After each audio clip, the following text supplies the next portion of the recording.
Bonjour et bienvenue à la première édition d'une nouvelle série de webinaires propulsés par Wonjo, les pratiques RH innovantes au service d'une vie de qualité au travail. Notre intention, contribuer à inspirer les RH et les organisations dans une époque aussi effervescente et complexe que pleine d'un réveil humaniste. Dans ce webinaire, nous allons mettre en lumière des pratiques, des professionnels et des structures qui innovent et qui parfois font tout simplement preuve de bon sens. Nous allons vivre des webinaires où les convictions se traduisent concrètement. Où oui, on rêve d'un monde du travail plus désirable, mais on va aussi tout simplement démontrer qu'il n'est pas si compliqué de faire les choses différemment. Il y aura un propos décomplexé, pas de langue de bois, des intervenants qui sont engagés, qui sont authentiques et qui marchent leur parole. Je m'appelle Emmanuelle Bessez et je suis l'heureuse fondatrice du cabinet Wonjo. Nous sommes un cabinet conseil et un organisme de formation qui est né il y a une vingtaine d'années et qui relève de l'économie sociale et solidaire. Notre mission, c'est de contribuer à notre hauteur, à notre mesure, à humaniser l'expérience du travail et accompagner des équipes pour faciliter la qualité et la fluidité de leur coopération professionnelle. On est un acteur un peu singulier du marché de la qualité de vie au travail puisqu'on déploie des solutions qui sont à la fois humanistes et innovantes et qui vont être au service de la qualité de vie au travail des individus et des organisations. Vous avez peut-être déjà entendu parler de MaQVT, cette web app qui relève de l'innovation sociale et qui permet à tout individu en moins de 25 minutes d'avoir une photo précise et complète de son sentiment de bien-être au travail. Et puis peut-être que vous avez entendu parler de la fresque de la QVT, qui est un séminaire transformatif et constructif pour les équipes qui veulent engager une démarche de qualité de vie au travail, un format qu'on a inventé fin 2022. Aujourd'hui, de quoi est-ce qu'on va parler pour ce premier webinaire et pour le lancement de cette nouvelle série? On va parler finalement du commencement, du sujet du recrutement. Le recrutement a vraiment été traité comme un enjeu majeur, notamment ces dernières années, par les organisations. C'est devenu une réelle problématique pour la plupart des organisations qui ont besoin de gonfler leur rang et d'aller chercher des talents et des précieux talents. On fait face actuellement à des situations assez inédites de turnover, d'absentéisme, et les organisations doivent redoubler d'attention pour attirer et pour capter les bonnes personnes, les talents après lesquels elles ont besoin de se faire connaître, qu'elles ont envie de voir intégrer leur rang et avec lesquels elles ont envie de vivre une vie durable. On sait qu'un recrutement raté, c'est des coûts directs et des coûts indirects qui sont extrêmement conséquents et nous n'avons plus les moyens de nous permettre cela. Alors, les démarches de recrutement se sont professionnalisées année après année et on a véritablement en ce moment accès en guise d'observation à une professionnalisation et à plein de pratiques absolument innovantes en matière de recrutement et qui vont même dépasser les questions de marque employeur. On cherche aujourd'hui des profils qui vont finalement bien plus que répondre à des critères purement rationnels. On veut une concordance entre les savoir-faire attendus et ceux du candidat. On va vérifier qu'on partage des valeurs socles. Et puis, on va évaluer autant que possible, dans les temps de contact avec nos candidats, la compatibilité entre la promesse de l'expérience collaborateur que porte l'entreprise et l'équipe et la personne qu'on a face à nous, en tentant de décoder ses besoins et ses attentes. Il existe des méthodes, il existe des outils qui permettent de valider le match et d'objectiver la prise de décision. C'est avec grand bonheur qu'aujourd'hui, nous allons pouvoir vous en présenter deux. En l'occurrence, JFS, édité par le cabinet Ceinture et Bretelles et représenté par Magali Ostrubaras aujourd'hui, et MaQVT, la pépite de Wonjo, qui sera présentée et qui sera argumentée par de l'expérience par Virginie Martinet, qui est à nos côtés, qui est une indépendante et qui fait partie des consultants qui sont dans le collectif de Wonjo. Alors, ces deux personnes, je vais vous les présenter rapidement. Ça me fait un grand plaisir de partager l'écran avec elles. Deux femmes avec des énergies différentes, avec des regards différents, des points de vue tout à fait complémentaires. Je leur laisserai la possibilité de se présenter tout à l'heure, bien sûr. Quelques mots juste pour vous faire rentrer en matière et vous permettre de rencontrer un petit peu Magali, fondatrice du cabinet dont je vous parlais, Ceinture et Bretelles. Magali, elle a une carrière RH derrière elle et elle accompagne à la fois les recruteurs, que ce soit des entreprises ou des organisations en charge du recrutement, et les écoles sur les sujets RH, QVCT, marque employeur et management. Ce qui est sa patte, c'est d'aider à sécuriser Voilà. Magali, elle aime bien quand les choses sont bien faites et elle va prendre le temps de réfléchir, d'accompagner pour faire les choses de la manière la plus correcte possible et la plus durable. Elle est l'autrice de ce concept qui s'appelle le matching affinitaire dont elle nous parlera tout à l'heure. Et puis, laissez-moi vous présenter Virginie Martinet. Elle est consultante RH. Elle a une jolie carrière aussi derrière elle. Elle est aujourd'hui très embarquée dans des questions de réorientation, de recrutement, de reconversion et elle accompagne les individus dans leur bilan de compétences. Et elle accompagne également les travailleurs qui vont avoir besoin de réaliser un bilan et elle va utiliser ma QVT. Elle va accompagner des organisations aussi qui ont vraiment compris que pour être performant économiquement, il faut être performant socialement et qu'il n'y a pas de concession à faire sur ce plan. Le concept de notre animation est très simple. Je vais guider des échanges et nos deux invités vont partager leurs convictions, leurs points de vue, leurs expériences et leurs outils. Cher public, vous avez accès au chat sur le côté. Vous pouvez déposer vos commentaires, vos questions. Je tenterai d'en être la porte-parole. On est ensemble pour 1h30 de live. Sachant que tout ce qui va se dire ici est enregistré et que vous recevrez le replay de la part de Webikeo à l'issue de notre échange. C'est parti. Eh bien, écoutez, mesdemoiselles, je vous propose de vous présenter, raconter très rapidement votre parcours, le métier que vous exercez aujourd'hui, et puis la raison pour laquelle vous avez dit OK et répondu à cette invitation. Magali, je veux bien qu'on commence par toi. Ok, merci. Bonjour à tous et à toutes. Donc, comme l'a très bien dit Emmanuel, je suis Magali Ostrubaras. Alors, que dire, parce que tu as déjà dit beaucoup de choses. J'ai effectivement une carrière de RRH et DRH derrière moi qui a duré 15 ans. Ça fait un peu mal de le dire, mais c'est la réalité. Et j'ai créé ma première structure d'accompagnement il y a maintenant 6 ans. Aujourd'hui, effectivement, je représente Job for Students, JFS et Ceinture et Bretelles. Notre volonté très claire, c'est d'aider chaque partie à sécuriser sa manière de procéder. Je trouve qu'on est dans un monde de la communication qui va vite, très vite. On entend beaucoup de choses, que ce soit pour les entreprises ou pour les candidats de manière globale, et que ça devient particulièrement difficile, pas forcément de se rencontrer, mais plus de savoir où trouver la bonne information, celle qui va réellement servir notre projet. Et Ceinture et Bretelles, c'est un peu ça. On est là pour permettre aux deux parties d'oser faire ce en quoi ils croient profondément et en se sentant en toute sécurité. Ça veut dire de l'accompagnement, effectivement, tu l'as dit, RH, etc. Alors pourquoi je suis là aujourd'hui? Parce que je pense que c'est surtout ça le véritable sujet. Je crois que j'arrive à un âge avancé et canonique où pour moi c'est super important de prendre la parole pour partager ce à quoi je crois profondément, sans volonté de prosélytisme, mais simplement pour porter ce message qui, selon moi, est super important et que tu as aussi partagé en introduction, qui est de dire en réalité, au milieu de tout ce brouhaha, non, on peut être une petite entreprise, une TPE, une PME, et mettre en place des choses qui sont efficaces, porteuses, à la fois pour que les gens dans nos entreprises se sentent bien, mais également soient performants, parce que ça reste le nerf de la guerre, qu'on le veuille ou qu'on le veuille pas, et que non, ça n'a pas à être compliqué, cher, réservé aux grandes boîtes. Voilà. Et pour les candidats, de la même manière, je pense que c'est important de voir que finalement, derrière toutes ces techniques, ces grands mots, ces choses qu'on peut poser parfois dessus, le bon sens et le fait d'être en capacité de se faire confiance, c'est souvent la clé. Donc, moi, j'ai besoin de ça aujourd'hui, d'échanger, de me nourrir, de partager cette conviction forte, en espérant pas forcément convaincre, mais tout simplement parfois rassurer. Tout simplement, et dire oui, ce en quoi je crois profondément. Il n'y a pas besoin que les choses soient compliquées. Et oui, tout est à portée. Et vous avez le droit, tout simplement, d'appliquer ce en quoi vous croyez sans prendre de risques majeurs. Voilà. Je ne sais pas si ça te convient comme présentation ou pas. C'est ce que j'ai envie de dire aujourd'hui, en tout cas. Donc, voilà. Ouais, c'est ça. Ce que je trouve chouette, c'est que tu es beaucoup sur le champ de la réassurance, en fait.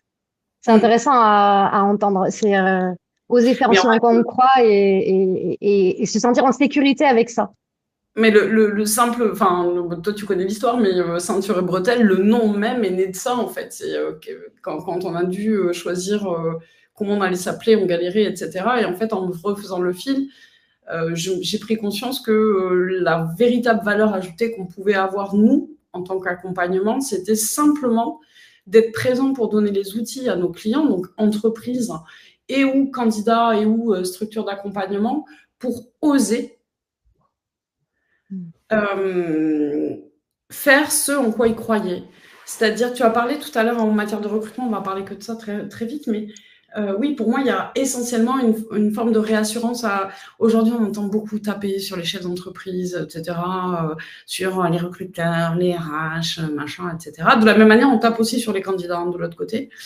Et j'avoue que ce discours-là m'agace un petit peu parce que, très honnêtement, j'ai jamais croisé, ou alors vraiment très rarement, et là, c'est de l'ordre du pathologique, un chef d'entreprise qui se lève un matin en se disant comment est-ce que je vais faire pour faire souffrir les gens? Et en fait, en réalité, oui, il y a des erreurs qui sont commises, oui, il y a des choses qui peuvent devenir pathologiques, mais très souvent, ça vient aussi des discours ambiants et de la peur de se planter. Ouais. On revient naturellement quand on a peur, même si on n'aime pas trop ce mot, sur ce qu'on connaît et ce qui nous paraît le plus rationnel. Tu as parlé de rationalité. Et ben en fait, ces gens-là, il faut juste leur permettre de savoir qu'il existe d'autres choses, d'autres outils qui sont tout aussi sûrs, qui sont pas compliqués et qui peuvent leur permettre vraiment de manager, de gérer les ressources humaines dans leur entreprise de la manière à laquelle ils croient en termes de valeur, sans être targués, voilà, de fou. Et d'aller un petit peu plus loin que l'intuition, quoi. Bon, Virginie, j'imagine que ça te parle fort, tout ça. Complètement, complètement. Bonjour, bonjour à tous, bonjour à toutes.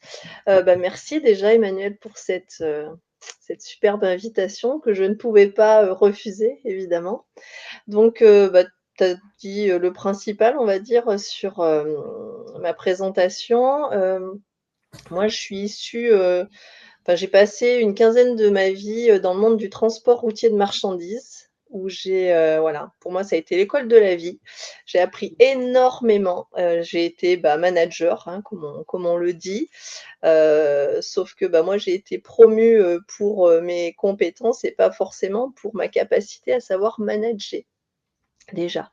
Donc ça, sans le savoir, ça allait être pour moi en tout cas, vraiment, l'école de la vie comme j'aime à le dire, parce que j'ai énormément appris sur les autres dans un monde exclusivement masculin, il faut le dire. Et puis j'ai aussi connu, un burn-out, j'ai connu un licenciement, j'ai connu des reconversions professionnelles, j'ai travaillé dans le monde du travail temporaire. J'ai occupé une fonction de DRH dans le monde du médico-social où là, j'ai côtoyé, on va dire un public presque uniquement féminin. Voilà et aujourd'hui donc comme tu le disais, j'accompagne les transitions professionnelles notamment grâce au dispositif du bilan de compétences. Ça pour moi, c'est en fait primordial d'accompagner l'individu pour qu'il apprenne en fait à savoir ce qu'il veut, à savoir identifier aussi ses compétences. Donc on parle de savoir, de connaissance, on parle de savoir-être évidemment, on parle de savoir-faire, de compétences techniques. Voilà et puis évidemment j'accompagne les entreprises qui sont désireuses en tout cas de prendre soin de leurs salariés pour assurer la pérennité de leur bébé, de leur entreprise évidemment et faire que la mayonnaise, elle prenne, on va dire, au quotidien. Donc pour moi, c'était une évidence que d'accepter cette invitation. Merci encore, parce que le recrutement, c'est le début de tout en fait et on sait qu'un recrutement raté, d'une organisation à l'autre, c'est un montant, enfin c'est un chiffre en fait, on peut le chiffrer, un recrutement raté si on passe le temps à définir le besoin, le temps, à créer la fiche de poste et cetera. On en parlera peut-être plus longuement, évidemment tout à l'heure. Mais pour moi, c'est vraiment primordial que de prendre du temps aujourd'hui. Voilà, je pense qu'il y a énormément d'inscrits à ce webinaire, donc je pense qu'il y a quand même beaucoup d'intérêt, des entreprises, des recruteurs et même de candidats. Je pense que c'est un sujet, c'est une vraie préoccupation, en tout cas dans le monde de l'entreprise, que de savoir bien recruter. Voilà. J'aime bien dans ton profil la diversité et la variété alors à la fois des univers dans lesquels tu as évolué, des secteurs d'activité, et le fait que tu sois passé d'un côté et de l'autre aussi, de la travailleuse à la manageuse, à la RH, à la recruteuse, à l'accompagnante. Et donc, c'est aussi ce que je trouve très intéressant dans ton profil, c'est cette capacité à, du coup, te mettre à la place de toutes ces personnes-là, déjà parce que tu l'as vécu, puis qu'après, t'aimes bien manger, t'aimes bien la bonne mayonnaise. T'aimes quand les choses elles se passent bien. Hein. Absolument. Ah, c'est chouette. C'est vrai que ça me permet aussi d'avoir une vision à 360 parce que je sais comment, ce qui va se passer dans la tête d'un recruteur et je sais aussi forcément ce qui peut se passer dans la tête d'un candidat. Donc, c'est intéressant d'accompagner l'entreprise aussi sur tout ce qui est en lien avec la QVT et la marque employeur et etc. Enfin, toutes ces thématiques précieuses qui font que une personne, elle va rester dans ta boîte ou pas. Voilà. Tu parles de, tu vois, savoir ce qui se passe dans la tête des uns et des autres. Alors évidemment, on va surtout pas faire des suppositions et marcher dans la tête des gens, mais pour autant, on va partager des expériences et des outils qui permettent d'aller accéder à cette information-là. Avant qu'on rentre dans des solutions très opérationnelles, les filles, moi, j'ai envie de savoir ce qui se passe sur le marché. Je vous propose dans un premier temps qu'on parle du chapeau, le recrutement, et ensuite, voilà, qu'on aille se mettre dans la peau d'un recruteur et ensuite qu'on aille se mettre dans la peau d'un candidat. Voilà, qu'on structure le webinaire comme ça. Pour commencer sur le sujet du recrutement, est-ce que vous pouvez partager avec nos invités aujourd'hui, finalement, dans quel contexte on évolue selon vous? Qu'est-ce qui se passe? Comment, en fait, on peut expliquer le fait qu'on ait des forts besoins de recrutement aujourd'hui? Mais finalement, qu'est-ce qui a changé? Qu'est-ce qui se passe? Alors, est-ce que ça a changé ou est-ce que ça a toujours été de tout temps, on a toujours cherché à recruter? Voilà. En gros, dans quelle étagère?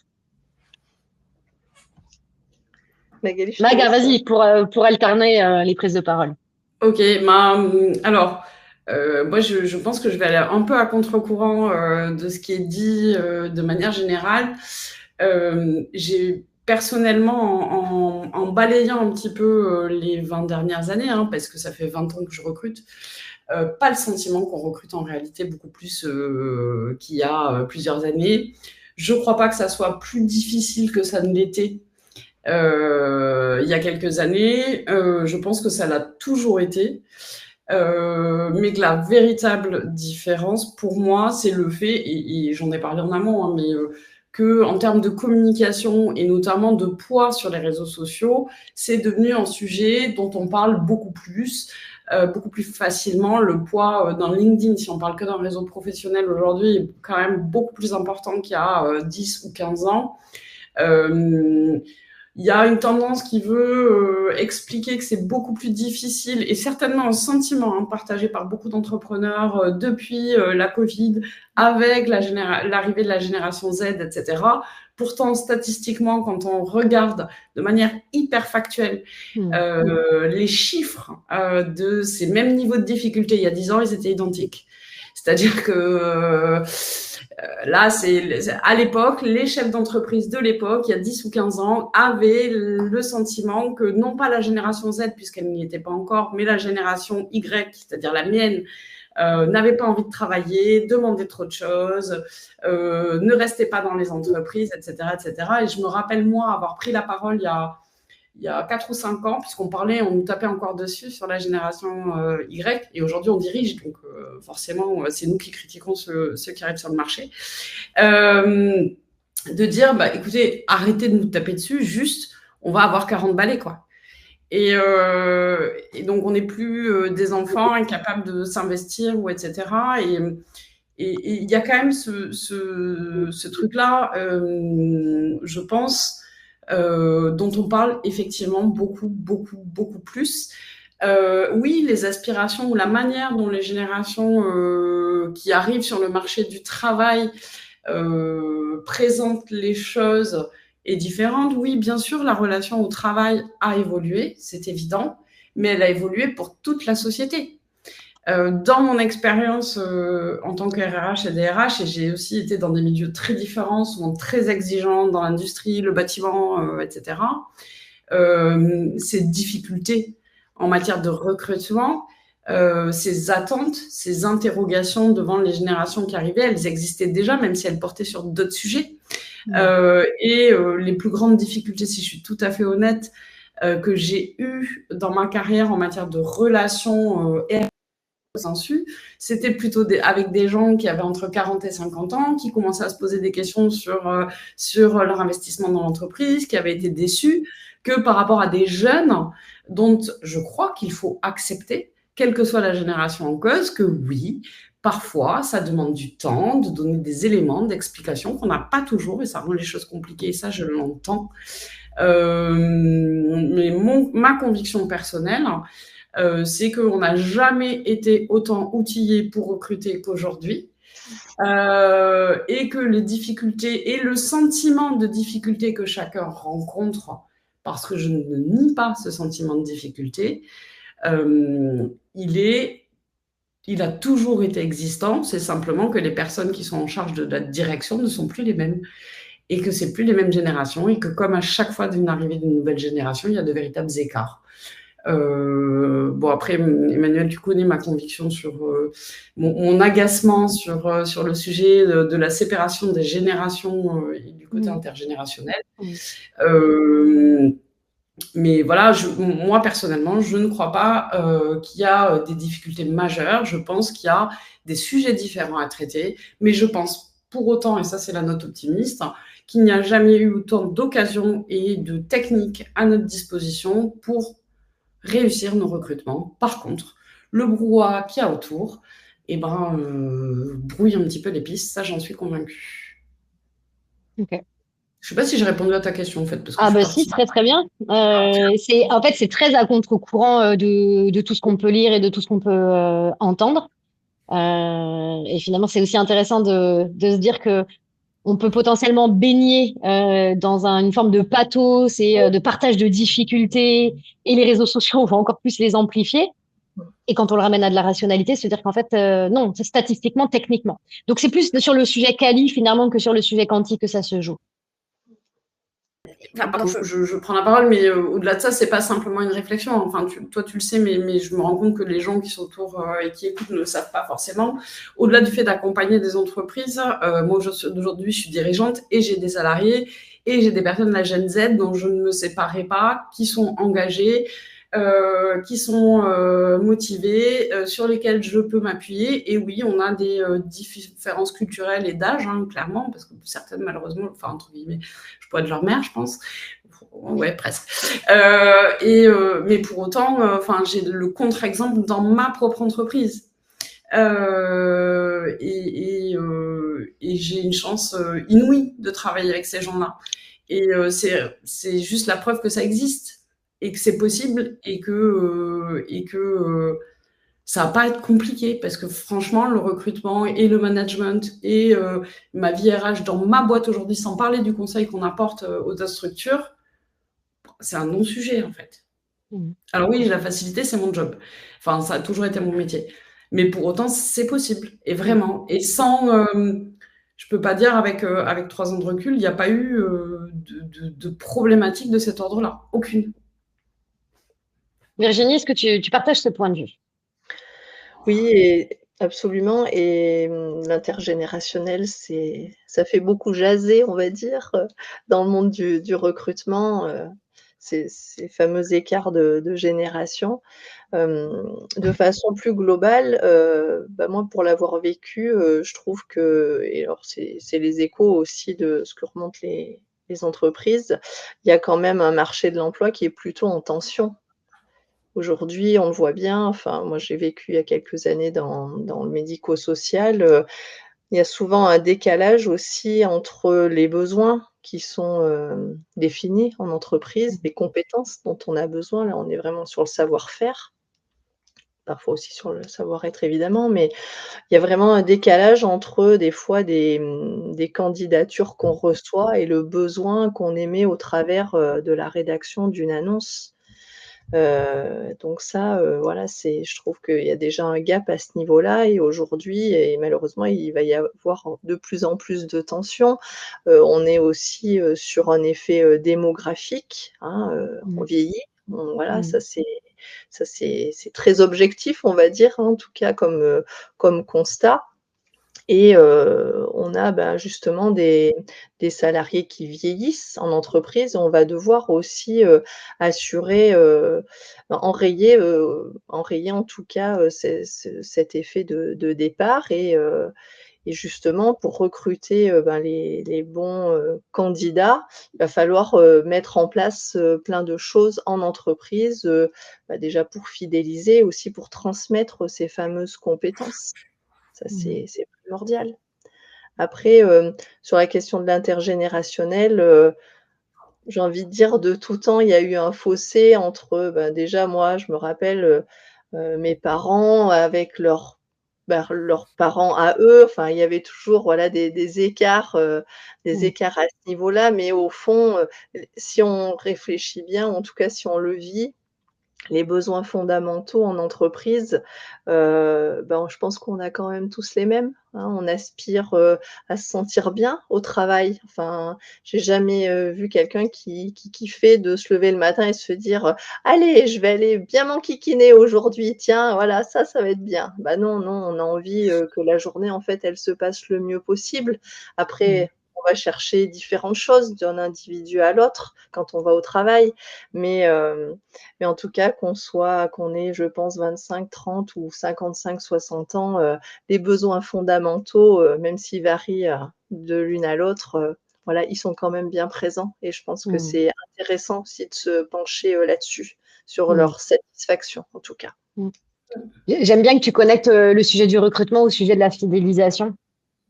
J'avais une RH pas plus tard qu'hier après-midi qui me disait, mais en fait, je passe ma vie à recruter, mais c'est parce que finalement, j'ai un seau, c'est mon personnel, et il est rempli de plein de cailloux, c'est tous mes collaborateurs. Et en fait, je passe mon temps à rajouter des cailloux et des cailloux, sauf que la vérité, c'est que si je soulève le seau et que je regarde en dessous, on a plein de trous. Les cailloux s'en vont. J'aime bien cette métaphore pour expliquer que, effectivement, la fonction RH est contrainte de redoubler d'efforts, d'activisme, de volume d'action, de recrutement, de marque employeur externe, d'aller briller, etc. Souvent parce que à l'intérieur, on a une vraie difficulté à retenir les talents. Et en fait, ça devient un cercle vicieux.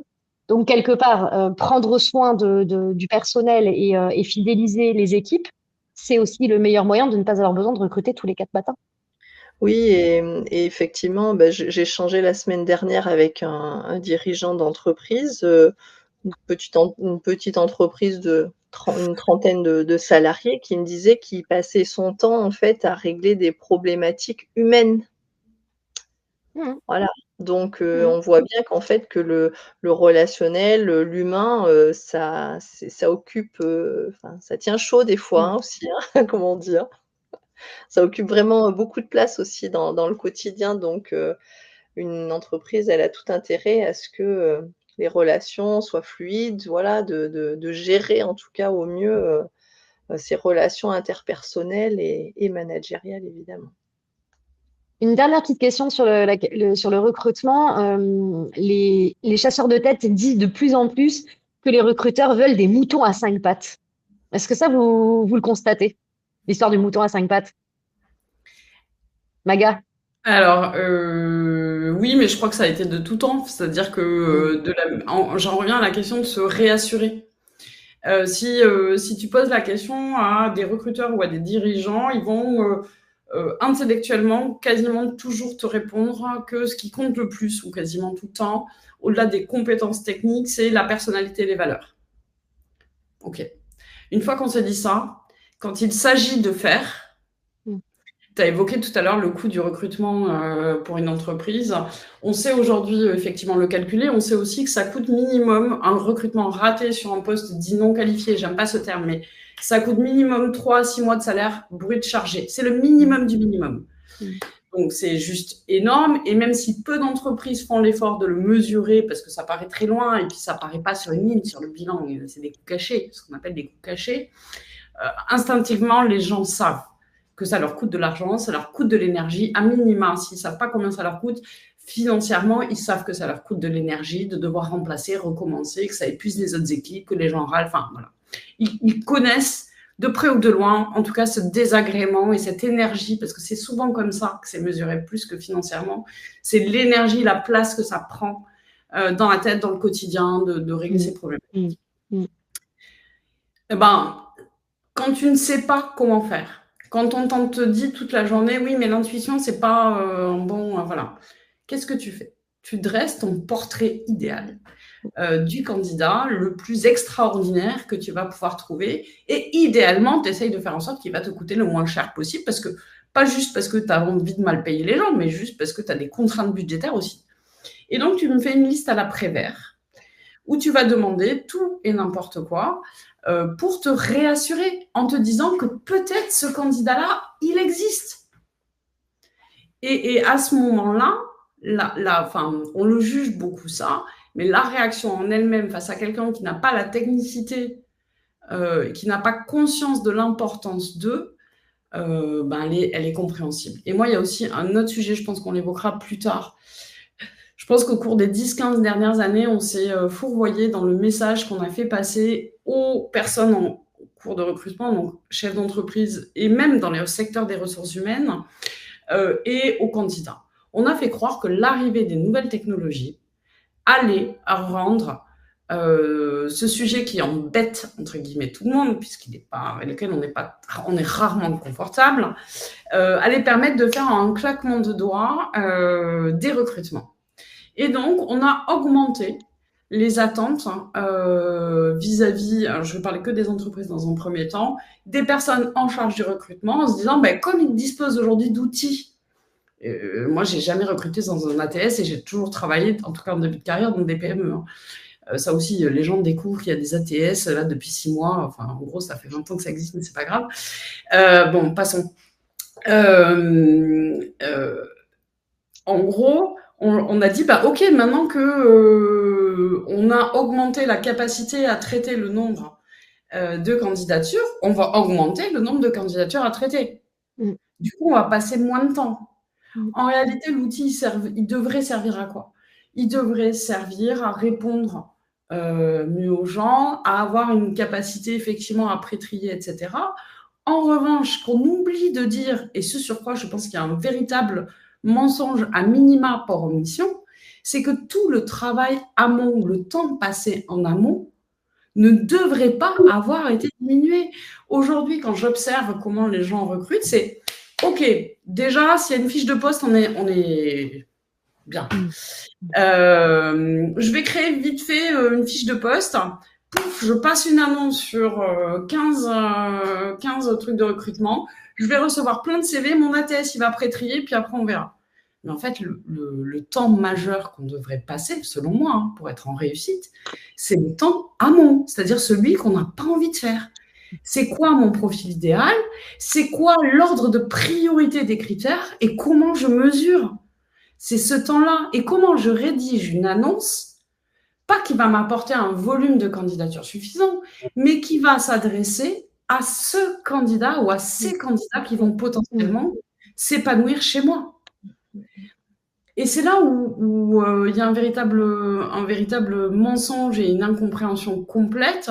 C'est ce qui donne lieu à des situations où on se retrouve avec des candidats qui reçoivent jamais de réponse parce qu'on a surchargé les recruteurs. Et de l'autre côté, de la même manière, on fait croire aux candidats aujourd'hui, OK, mon gars, tu vas faire un CV avec un joli modèle Canva, tu vas l'envoyer 200 fois à des entreprises sans même changer le titre, le personnaliser, etc. Et sur un malentendu, statistiquement, ça va finir par marcher. Mais il faut arrêter, les gars. Comment tu peux espérer obtenir une réponse personnalisée de la part des entreprises si toi-même, tu ne prends pas 5 minutes pour avoir défini ton projet professionnel, ta valeur ajoutée, et personnaliser ton CV, y avoir passé du temps, réciprocité des attentions. Chacun se tape dessus de chaque côté, mais en réalité, je pense que tout le monde est victime d'un système qui ne dit pas la vérité aux gens et qui laisse croire un certain nombre de choses qui sont pour moi totalement fausses. Oui, on est dans une société de l'instantanéité et j'entends bien que mon discours, il ne fait pas plaisir. Pour autant, je suis intimement convaincue que oui, l'instantanéité, elle peut jouer sur d'autres aspects après, mais qu'en amont, des deux côtés, il va falloir que chacun entende et comprenne qu'il y a un temps minimal nécessaire à prendre du temps pour en gagner ensuite, quoi. Enfin, voilà. Et donc, ce mouton à 5 pattes, il est issu de ça, c'est-à-dire que les gens n'ont pas forcément les techniques ou la conscience de cette importance-là et vont naturellement, et je ne le juge pas parce qu'encore une fois, voilà, sans savoir, c'est normal et naturel, faire ce genre de choses. C'est comme quand tu leur présentes des candidats qui trouvent géniaux, ouais, mais je vais attendre de voir les autres. Bah, si tu sais que c'est lui, tu vas attendre les autres. Ouais. Mais, et derrière tout ça, je sais que c'est pas, on n'aime pas parler de ce sentiment-là et que c'est pas facile de dire, mais oui, on a la truc de se planter. Donc, c'est naturel. C'est chouette, je trouve, que tu humanises quelque part le sujet, parce qu'on peut avoir tendance à regarder le recrutement comme un sujet d'hypertechnicité. Et d'ailleurs, on va parler d'outils dans un instant, donc on ne dit pas qu'on est contre les outils, mais à un moment donné où les outils ne peuvent pas remplacer non plus cette stratégie, et n'ayons pas peur du terme. À un moment donné, se poser, réfléchir, se demander qui on veut voir rejoindre nos rangs, et en tant que candidat, se demander dans qui, en tant que personne morale, quelle est cette personne, quelle est cette organisation, quelle est cette équipe, cette énergie que j'ai envie de retrouver. J'aime que derrière la technicité de l'acte du recrutement ou de l'acte de candidature, on puisse aussi rappeler que c'est une vie ensemble, en fait. C'est la promesse de vivre des choses ensemble, de partager du temps, du temps en quantité, donc autant possible que ça soit du temps en qualité, et que l'acte du recrutement en tant que tel, c'est une rencontre. C'est d'ailleurs tout le sujet de notre webinaire, c'est comment est-ce que cette rencontre, on peut faire en sorte que le match, il soit merveilleux d'un côté comme de l'autre. Finalement, c'est presque comme la rencontre dans un couple entre deux personnes. Voilà, qu'est-ce que je vais présenter de moi et quelle est la partie émergée de l'iceberg que je vais présenter. Qu'est-ce qui se passe sous le niveau de la mer qu'il vaut mieux que je cache, mais sans doute pas trop longtemps si je suis recruteur, parce que sinon ça va être déceptif. Très rapidement, on va bien voir ce qui se passe. Et puis en face, quelle est ma capacité à moi à capter le haut de l'iceberg, en comprenant que c'est aussi un jeu, que c'est aussi une histoire, qu'il y a aussi des envies, que derrière, il y a peut-être des besoins, peut-être ouais, une aide, enfin, que c'est vital pour la personne. C'est arriver à faire la part des choses dans tout ça. Et je pense que ce que tu décris, si on s'intéresse à l'histoire de l'évolution du monde de l'entreprise et de la société, je pense qu'il y a eu un tournant dans les années, la fin des années 70 avec le choc pétrolier. On sort de 30 ans de sécurité, en tout cas théorique post-guerre économique, hein, et tout d'un coup, les entrepreneurs se retrouvent face à quelque chose qu'ils n'avaient pas vu arriver dans un moment où on commence à disposer d'outils techniques qui permettent de rationaliser ces décisions. Et je pense que ça pèse encore aujourd'hui sur la manière dont on perçoit l'entrepreneuriat, sur les attentes qu'on va pouvoir avoir. Je pense que quand on est chef d'entreprise, on le vit au quotidien. De toute façon, nous, voilà, il y a quand même toute une partie de choses qui ne dépendent pas uniquement de nous. Et c'est pas forcément toujours hyper rassurant et on a du mal à accepter ça aujourd'hui, de pas avoir ce côté surpuissant. Du coup, on met en place en face des outils qui vont rationaliser, mesurer, calculer, etc. Et effectivement, les ressources humaines, c'est beaucoup plus complexe, même si je reste convaincue qu'il y a des choses à faire. C'est beaucoup plus complexe de mesurer, de calculer un ROI ou une personnalité, ou etc. Et du coup, on fait ce qu'on connaît, quoi. On essaye de faire cette liste, la magique, mais très très vite, idéale, et c'est entièrement naturel, encore une fois, quoi. Et on va pas refaire toute l'histoire des sociétés, je le fais très rapidement, mais on est encore aujourd'hui, je pense, fortement marqué par cet impact, même plus de 50 ans après, de ces changements de paradigme, avec en parallèle un monde qui va malgré tout beaucoup plus vite, des cycles économiques qui sont de plus en plus courts, en tout cas en apparence, des points de vue en termes de concurrence qui sont de plus en plus complexes à gérer, et des outils qui arrivent, qui font peur, mais qui en même temps laissent un espoir et parfois un faux espoir sur qu'est-ce qu'il est possible de faire ou pas. Et oui, ça rassure de croire que c'est possible. Et parfois, consciemment ou inconsciemment, on fait un peu l'autruche sur ces sujets, là où on devrait considérer que l'humain, c'est pour moi, hein, on parle du capital humain beaucoup, et probablement, en tout cas dans beaucoup d'entreprises aujourd'hui, d'autant plus qu'on est dans une ère du service comme on l'a jamais été auparavant, le plus grand avantage concurrentiel dont on peut bénéficier dans une entreprise, c'est probablement celui sur lequel on investit encore le moins. Parce que on a du mal à calculer un ROI, quoi, tout simplement, alors que c'est possible. Et voilà. Bon, je suis partie dans mon tube.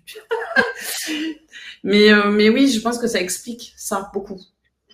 Donc des outils, oui, mais au service d'eux, en se posant toujours la question de à quoi ça sert, et finalement plutôt comme un appui, comme une béquille, en gardant bien en tête qu'il y a une telle complexité, à la fois dans notre capacité à formaliser et à rationaliser ce qu'on attend, et en face de nous, un être humain avec toute sa propre complexité et avec le jeu du recrutement. Bon, Virginie, toi, ça t'appelle quoi tout ça? Alors voilà, je vous propose qu'on reste vraiment sur la casquette recruteur, là, dans un premier temps. Côté recruteur, voilà, comment on embauche les bonnes personnes, comment on favorise cette rencontre prometteuse avec le candidat, comment on est attractif. Voilà, parle-nous presque on va dire marque employeur externe, c'est ça? C'est comme ça que ça s'appelle. En fait, il y a, je pense, un vrai enjeu dans la rédaction, parce que dans la rédaction de l'offre d'emploi, c'est d'ailleurs l'un des principaux canaux de visibilité, en tout cas pour attirer les candidats, la diffusion d'une offre d'emploi.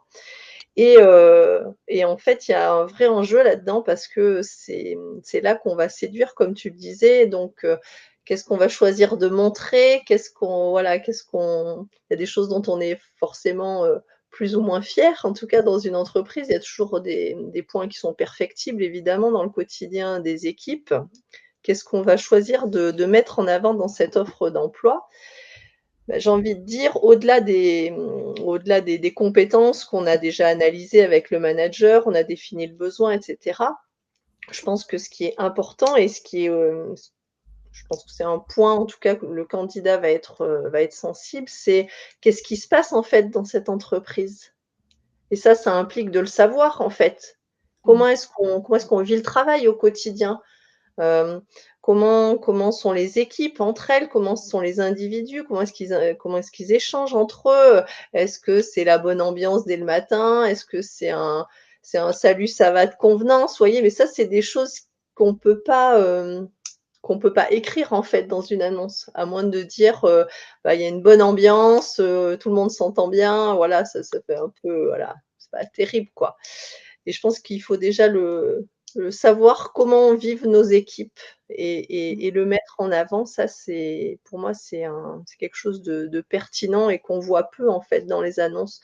Souvent, c'est très protocolaire, on va dire, la rédaction d'une annonce. Donc, c'est vrai que l'outil ma QVT, hein, qu'on va aborder tout à l'heure, je pense que ça apporte une vraie valeur ajoutée pour que les équipes communiquent entre elles, et qu'on sache comment est le vécu à l'intérieur de l'équipe et donc de l'entreprise.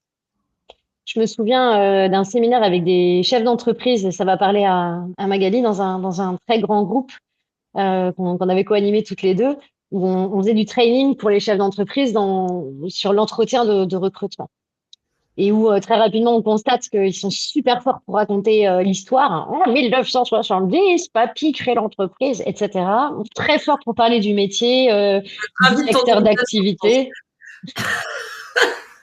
Et finalement, ils sont là en train de faire des simulations. Et puis, très rapidement, le chef d'entreprise qui se retrouve qui se met en posture de candidat face à un autre chef d'entreprise en posture de recruteur, lui dit, mais en fait, qu'est-ce que je vais vivre dans ta boîte? Parce que le métier, c'est bon, je connais le métier, ça fait 10 ans que je le fais. Le secteur d'activité, c'est bon, je le connais. L'histoire de la boîte, en fait, je l'avais déjà lu. Donc, ça fait 25 minutes que vous me faites une envolée lyrique sur votre boîte, mais en fait, j'ai rien appris. Mais pourquoi je viendrais chez vous plutôt qu'ailleurs? Sachant qu'en plus, c'est le même métier, sur le même secteur d'activité, sur le même secteur géographique que la boîte d'en face, en fait, où j'étais en recrutement. Et finalement, ce qui va faire la différence et ce qui va venir donner, j'aimerais envie de dire une touche de sensible, parler de l'expérience collaborateur. Qu'est-ce que vous allez vivre dans ma boîte? Et moi, en tant que recruteur, ou moi, en tant que chef d'entreprise, si c'est le chef d'entreprise qui recrute, je suis absolument pas la meilleure personne placée pour parler de ça, parce qu'en fait, si je suis recruteur, je suis au service RH, et donc oui, je vis l'entreprise au sein de mon service RH, mais je suis pas sur le terrain tous les jours avec les collègues. Et le chef d'entreprise, c'est exactement pareil. Il vit son métier de chef d'entreprise. Et cette déconnexion du terrain fait que c'est pas toujours évident d'arriver à pouvoir avoir finalement une prise de parole, comment dire, sincère, honnête, précise et valorisante de ce qui est vécu en interne. Comme tu le disais, Virginie, il y a des choses qu'il faut parfois éviter de les dire, peut-être pendant l'entretien de recrutement. Il y a des omissions qui existent, bien sûr, et puis on peut pas tout dire non plus. La question, c'est qu'est-ce qu'on choisit de raconter. Mais pour choisir ce qu'on doit raconter, encore faut-il avoir conscience de ce qui se passe.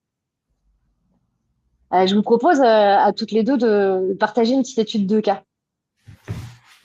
Virginie, si tu veux nous raconter un peu cette étude de cas. Alors, là, vous avez un extrait, une capture en tout cas de notre outil, ma QVT. C'est difficile en fait parce que j'ai l'habitude de passer plein d'autodiagnostics et c'est vrai que de le présenter comme ça dans la foulée, c'est un peu intimidant en fait. Vas-y, ça va très bien se passer. Raconte-nous cette équipe. Donc là, c'est une photo en fait de ce que vit l'équipe d'une entreprise. C'est un autodiagnostic qu'on a fait passer à un collectif dans une entreprise. Et donc c'est le podium, hein, on peut dire, des aspirations, c'est-à-dire qu'est-ce que l'équipe vient chercher en allant au travail au quotidien. Vous pouvez voir qu'on a deux piliers qui sont l'identité sociale et l'utilité sociale qui sont très fortes et qui se démarquent, on va dire, des trois autres. Concrètement, qu'est-ce que ça veut dire? Que le statut social qui est véhiculé par le poste occupé est important pour l'équipe et que le contenu de leur travail est aussi important. C'est-à-dire que l'équipe, elle a besoin de faire un travail qui a du sens, en fait, pour elle.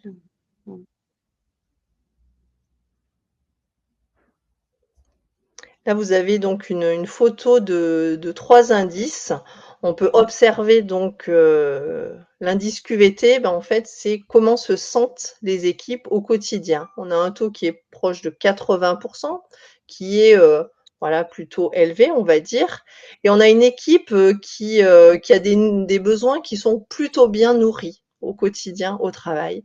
Et un fort taux d'engagement. Alors, qu'est-ce que ça veut dire? On va peut-être le voir après. Emmanuel, je ne sais pas si tu as prévu. Non, parce que on est sur le radar inclusion là, dans cette étude de cas. Donc, inclusion, c'est quoi? C'est l'appartenance au collectif. Évidemment, vous voyez, on a une équipe, comment ça se lit. On voit que donc ce qui est important, c'est les pointillés. Les pointillés, c'est comment vit l'équipe sur ce besoin d'inclusion. On voit qu'on a une équipe qui a un fort sentiment d'appartenance. Donc, ça veut dire qu'on aura probablement une équipe qui a une force de cohésion importante, une équipe qui a besoin d'être authentique au quotidien. Pour autant, on voit qu'il y a, on va dire, un point ou deux qui pêchent, c'est la reconnaissance et la place occupée par chacun. Et du coup, dans cet exemple-là, en fait, c'est pour ça aussi qu'on recrute, parce que on va essayer de travailler sur ces items dans l'intérêt du collectif. Et puis, donc, on le disait tout à l'heure, l'utilité sociétale, là, le besoin de sens, j'ai envie de dire, il a tout son sens aussi. C'est qu'on a une équipe qui a besoin de se réaliser au quotidien, qui a besoin de se sentir performant, de se sentir utile, qui a besoin d'avoir des valeurs qui soient respectées. J'ai vu souvent en entreprise des personnes qui quittent leur boîte parce qu'en fait, elles sont en dissonance totale entre ce qu'on leur demande de faire et ce qu'elles ressentent en fait au plus profond d'elles. Et quand ça rentre, en choc, des fois, en fait, voilà, vous avez des raisons de départ d'entreprise. Ouais, c'est-à-dire que là, on a une lecture en fait de comment l'équipe vit le travail et tout l'exercice d'équilibriste et passionnant à réaliser, c'est en tant que recruteur. Maintenant que j'ai cette photo, si je prends Oui, cette deuxième équipe, comment à partir de cette photo où je réalise cet audit et j'ai cette photo, ce scanner de comment fonctionne l'équipe et comment elle vit les choses, ce que Ah je vais bah, partager dans l'entretien de recrutement. absolument. Ah, c'est ça. Si on prend c'est- cette deuxième équipe, on voit que là, par exemple, le podium d'aspiration, il est très, très différent. Il est différent, il est plutôt, voilà, axé sur, la sécurité matérielle de l'équipe. Ça veut dire quoi clairement? Ça veut dire qu'on a une équipe, pour qui, le salaire, les avantages sociaux vont occuper une place, on va dire plutôt, prépondérante. Hmm. Ah bah, c'est sûr que si tu proposes des after-work à cette équipe à la place de primes, ça risque d'être un peu compliqué en interne, quoi. C'est ça. Exact. Et donc là, oui, donc pour cette deuxième équipe, on avait, donc le besoin de sécurité qui était fort, mais qui est nourri et du coup, on a une équipe qui se sent bien. Concrètement, par exemple, sur, le besoin de sens, c'est un besoin aussi qui est, bien nourri et on a une équipe qui ressent de l'harmonie justement sur ce besoin-là. Là où sur le plaisir, ça décroche un peu. Ouais, là où ça décroche un peu et donc on va être attentif justement à ça. C'est-à-dire que là, vous voyez, on a une équipe, pour qui, la qualité des relations, c'est-à-dire de bien s'entendre entre chacun, c'est important et on voit que c'est un besoin qui est pas beaucoup nourri et on va dire que ça impacte le moral des troupes. Et puis c'est une équipe très, très engagée. C'est une équipe très engagée, qui prend son travail à cœur, pour qui le travail est important au quotidien et on voit justement que, on a des points qui pèchent un peu, c'est-à-dire qu'on sent qu'il y a l'attachement à la structure qui est en train de s'étioler. Peut-être qu'on a une baisse aussi de motivation ou d'engagement, sur ces points-là. En l'occurrence, c'est pour ça aussi qu'on recrutait, parce que justement on a, des postes, qui deviennent «moins désirables» entre guillemets, donc du désengagement et en fait c'est ça qu'on cherche à prévenir ou en tout cas, Hmm. à travailler, sur ce point-là pour garder nos troupes, présentes quoi, engagées, motivées, voilà. Ce que je trouve intéressant dans ta lecture, c'est que on entend que outiller le recruteur dans sa conscience de ce qui se passe dans l'équipe va aussi donner du sens au recrutement. Et tu parlais tout à l'heure, Maga, tu vois, du persona, de ce mouton à cinq pattes et de ce que tu attends de cette personne. Si on sait que c'est une équipe dans laquelle il y a un fort besoin de vivre des relations de très bonne qualité et qu'on a en face de nous un candidat qui est quelqu'un d'extrêmement convivial avec un type de personnalité extraverti, qui est, je sais pas, un type orange si on prend du comme color, c'est qui va aller chercher à créer du lien versus quelqu'un qui va pouvoir préférer un travail isolé, avoir très peu de relations sociales. Potentiellement, on va pouvoir se tourner vers le candidat qui fera du bien à l'équipe, Mmh mh. justement.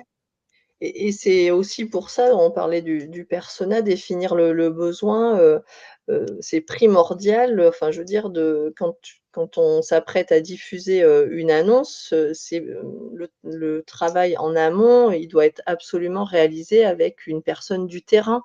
Mais Hmm. qui mais qui mieux que quelqu'un qui occupe une place sur le terrain peut vous parler de ce qu'il vit au quotidien? Hmm.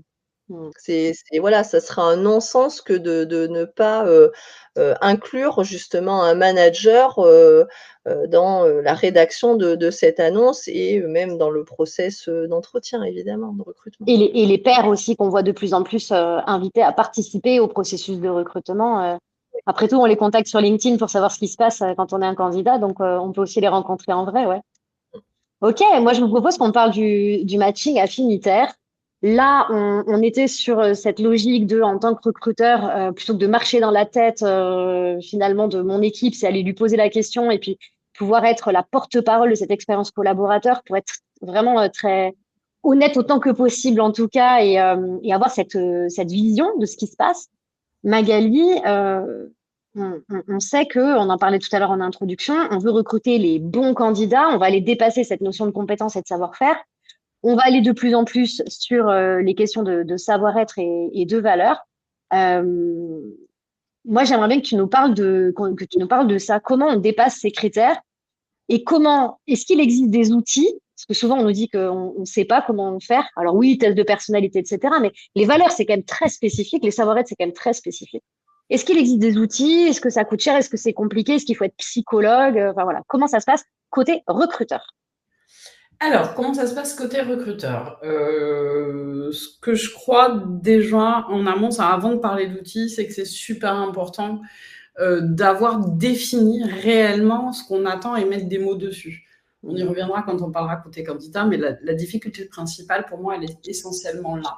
C'est comment est-ce qu'on définit son profil idéal, entre guillemets, c'est-à-dire la personne qui non seulement va avoir les compétences, mais qui aura la possibilité, dans le contexte qu'on propose, de les développer ou d'en développer de nouvelles de manière à servir le collectif et son propre développement et donc sa pérennité à terme et sa performance. Parce que l'enjeu, il n'est pas juste de combler une case, c'est de s'assurer que le candidat ou la candidate qu'on va trouver va non seulement faire le job pour lequel on va la payer, mais va être en capacité, au-delà des compétences techniques, de vraiment mettre en œuvre ces compétences techniques dans le contexte qui est le nôtre. Donc, la première chose pour moi, c'est la définition de profil et d'avoir une capacité réellement à définir quelles sont ces qualités personnelles, ces valeurs qui vont être compatibles, et je n'ai pas dit équivalentes, j'ai dit compatibles à celles que nous, on va être en capacité de proposer. Ça, c'est le premier point. Une fois qu'on a fait ça, oui, il existe des outils et tu sais que j'en développe un auquel je crois profondément. Nous, sur la plateforme telle qu'on l'a créée, qu'est-ce qu'on propose très exactement? En fait, on accompagne vraiment les recruteurs à définir ce profil type, c'est-à-dire les compétences techniques, les qualités personnelles, les valeurs, et à hiérarchiser ensuite. Parce qu'encore une fois, l'objectif, c'est pas de se retrouver avec un mouton à 5 pattes. On utilise effectivement des outils de mesure et des valeurs, qui est le test des valeurs de Schwartz, tout simplement, qui est un outil qui a été créé par Shalom Schwartz, qui repose sur une étude réalisée auprès de plus de 70 000 personnes partout dans le monde. Et ce qui est quand même très chouette, c'est juste de constater que tous les êtres humains partagent 10 valeurs fondamentales communes. La seule différence qu'il va y avoir, c'est la hiérarchie qu'on va avoir entre ces valeurs. Et donc, certaines, effectivement, c'est sous forme de cercle, vont venir s'opposer et vont rendre les choses plus compliquées. Mais pas impossible. Et là, je tiens vraiment à le dire. Et puis, après, effectivement, il y a la mesure de la personnalité. Alors, moi, je suis un peu agacée à ce sujet-là parce qu'il y a plein de choses qui sont dites, qui sont utilisées. Aujourd'hui, scientifiquement, en recrutement, il n'y a qu'un seul outil qui permet de mesurer la personnalité de quelqu'un, c'est ce qu'on appelle le test des Big Five. Bonne nouvelle, c'est un test qui, en plus, est en, libre accès, qui n'est plus couvert par des droits et qui n'a pas à être payé de manière... Voilà. Effectivement, moi, je me méfie aussi beaucoup de tous les outils de mesure qui sont non accompagnés par un être humain derrière, avec tous les risques de caricature qu'on va pouvoir faire, mais ça, on y reviendra. Donc, nous, comment on le propose? Je vais te parler de ma conviction profonde. On ne le propose pas comme un outil qui va permettre d'éliminer des candidats, mais plutôt de proposer des candidats qu'on n'aurait peut-être pas imaginé, qu'on ne serait peut-être pas allé chercher, mais qui sont non seulement des candidats qui ont ces compétences techniques, parce que bien entendu, particulièrement sur certains métiers, ça reste le nerf de la guerre, mais qui sont potentiellement susceptibles de développer ces compétences dans l'entreprise et de s'épanouir dans les valeurs qui sont attendues. Et tu vois là, est-ce que je ne sais pas si c'est très clair, mais nous créer un outil qui n'élimine pas, mais qui permet une rencontre qui n'aurait probablement pas eu lieu sans l'appui de l'outil. Ouais. En fait, ça me faisait tilter, c'est pour ça que tu, tu rebondis. Ça me fait tilter d'une chef d'entreprise récemment qui me dit, en fait, on vient d'embaucher quelqu'un qui n'a pas les compétences techniques pour le poste. Par contre, par rapport aux expériences professionnelles précédentes qu'elle a eues et à ses compétences relationnelles et à ses appétences, à ses qualités, c'est quelqu'un qu'on va être en capacité de former très rapidement parce qu'en fait, la technicité, elle va s'acquérir très rapidement. Et ça, moi, c'est aussi quelque chose dont je suis intimement convaincue, mais j'entends et je comprends que dans certains métiers, c'est compliqué. Enfin, voilà, que c'est pas toujours possible. Mais il y a plein de métiers où ça l'est, en vrai. Il y a plein de métiers où, oui, ça peut potentiellement faire gagner du temps d'avoir quelqu'un qui soit opérationnel techniquement dès le premier jour. Mais en vrai, personne n'est opérationnellement techniquement dès le premier jour. Tu sais te servir enfin, puis si c'est pour prendre quelqu'un qui a un comportement qui nuit au collectif ou qui, voilà, bien sûr. Qui va pas être capable de s'approprier les process qui sont pourtant déterminants, qui va pas chercher qui va être trop sûr d'eux. Enfin, il y a plein de raisons qui vont faire que quelqu'un qui est hyper compétent techniquement sur le papier ou qu'on aura même testé va pouvoir se planter et ne sera pas en réalité opérationnel. Il y a un espèce de mythe de l'opérationnalité qui est assez incroyable, même si je la comprends, mais ça reste un mythe pour moi. Du coup, oui, je suis convaincue qu'il y a plein de situations, il y a plein de métiers où la technicité en tant que telle, c'est plus sur la capacité. On parle de recrutement prédictif beaucoup. Et en vrai, c'est ça c'est comment est-ce que ce candidat ou cette candidate va être en capacité de développer les compétences nécessaires pour être performant le plus rapidement possible au poste, s'y épanouir et rester.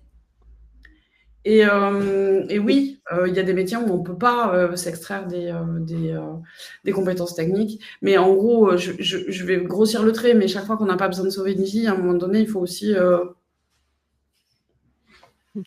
remettre un peu... voilà.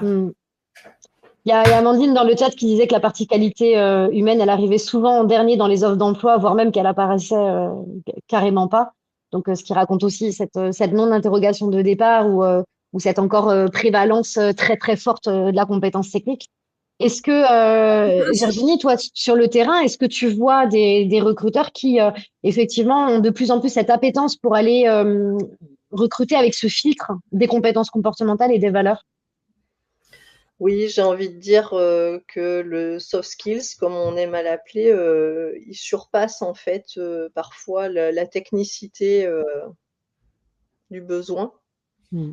Et que justement, pour faire le lien avec l'outil MaQVT, cet autodiagnostic pour moi, du point de vue du recruteur, c'est déjà proposer au candidat une expérience qui pour moi est complètement innovante. On voit pas ça ailleurs. C'est très novateur et puis c'est inédit. Pour moi, c'est inédit. Ça montre aussi que l'entreprise, elle se soucie de comment l'entreprise, elle va pouvoir nourrir les besoins du candidat. Et je trouve que c'est une image très forte qu'on renvoie, c'est un signal extrêmement fort qu'on renvoie dans un process recrutement. Un candidat, quand vous arrivez dans la shortlist, par exemple, vous pouvez faire passer cet autodiagnostic à votre candidat. Et justement, c'est aussi pour moi un moyen de tisser un peu un prémisse d'alliance de travail, de confiance et de se dire voilà, je vous tends une main, de quoi vous avez besoin en fait demain pour être bien dans votre job. En fait, je trouve que ça, comment dirais-je, ça abat un peu ce côté protocolaire où des fois, voilà, on se regarde un peu de côté. On se dit bon, est-ce que je vais me plaire dans cette boîte? Après, on se dit l'entretien, ça s'est bien passé, le recruteur était sympa, il m'a mis à l'aise. Enfin, c'est vrai, quand on sort d'un entretien, tout de suite, on dit nos proches nous disent alors comment ça s'est passé. Là, tout de suite, on va exprimer en fait un ressenti et de dire j'ai fait un entretien comme jamais de ma vie. On m'a demandé de quoi j'avais besoin pour me sentir bien au taf. Mais en fait, où est-ce que je signe tout de suite, quoi? Ouais, ne serait-ce que cet intérêt-là, en fait, profond pour le candidat de comprendre sa recette scriptée, dépasser l'implicite. C'est ça. Et puis, ce qui remonte souvent, c'est le fait d'avoir des éléments de langage commun. Parce qu'en fait, il y a des personnes qui potentiellement pourraient avoir le goût de raconter ou à qui on pourrait poser cette question-là, mais qui savent pas forcément comment mettre des mots sur tout ça pour être compris. Exactement. Et tu vois, par exemple, on parlait du podium des aspirations tout à l'heure quand on présentait le podium des équipes. Un candidat, tu vas lui demander, grâce à l'autodiagnostic, voilà, bah, tiens, merci pour l'affichage. Voilà, on a l'exemple d'un candidat pour qui, en fait, il vient au travail, en fait, pour lui, le lien social, c'est hyper important. Qu'est-ce que ça veut dire? Ça veut dire que, son besoin d'inclusion, de sentiment d'appartenance au collectif, il va être important. Voilà. La preuve en image. On voit que le sentiment d'appartenance, il est nourri, donc c'est un besoin qui est fort et voilà, le candidat, il va se sentir bien, en fait, si ce besoin-là est nourri. On voit en revanche que, la reconnaissance, voilà, c'est pareil, c'est au taquet. C'est au taquet. Mhm. Par contre, ce qui est intéressant là dans ton exemple, c'est la place. C'est quand on préparait ce webinaire, je te disais, mais cette personne-là, elle a profondément besoin de nourrir la qualité de sa vie sociale quand elle travaille. Par contre, elle n'a pas forcément besoin d'avoir une place claire et respectée dans l'équipe. C'est intéressant ça. C'est intéressant et du coup, ça va permettre, au manager, à la personne qui va côtoyer au quotidien, d'adapter son management. Hmm. Parce qu'en fait, aujourd'hui, c'est fini, on manage plus une équipe, de je sais pas moi, de 10 personnes, on manage pas tout le monde de la même façon. C'est fini ça, c'est d'un autre temps, en fait. Donc l'intérêt pour le recruteur, c'est de bien identifier, en fait, les besoins, comment va être la personne, de quoi elle va avoir besoin pour au quotidien. Alors je dis pas qu'on est aux petits soins tous les jours, hein, dans la vraie vie, ça se passe pas comme ça, hein. Le manager, il a d'autres chats à fouetter. Mais pour autant, cette coordination, cette connexion, pour que la magie, elle opère au quotidien et que le travail se passe dans de bonnes conditions, que les personnes, elles soient efficaces, qu'on leur donne aussi de quoi bien faire leur travail au quotidien. Pour moi, c'est un bon leitmotiv que de répondre à tout ça. Et là, oui, effectivement, on a le besoin de plaisir. Comment est-ce qu'il est nourri? On a une personne, qui est très satisfaite de son équilibre pro perso. Donc, ça veut dire aussi quoi? Ça veut dire que, pour elle, voilà, c'est un besoin qui est, bien nourri et qui est important pour elle, dans son quotidien. Il y avait ce cas-là que tu avais préparé aussi, c'est intéressant quand on évalue le degré d'engagement des collaborateurs et de se dire d'un futur collaborateur, et j'ai un candidat en face de moi et c'est quelqu'un qui est à 100% en termes d'engagement. Oui. Donc, ça peut être à la fois juste waouh, on le sait, hein, les RH, les recruteurs, les managers, les chefs d'entreprise, ils n'ont plus que ce mot-là à la bouche, l'engagement. Ils veulent que des gens engagés.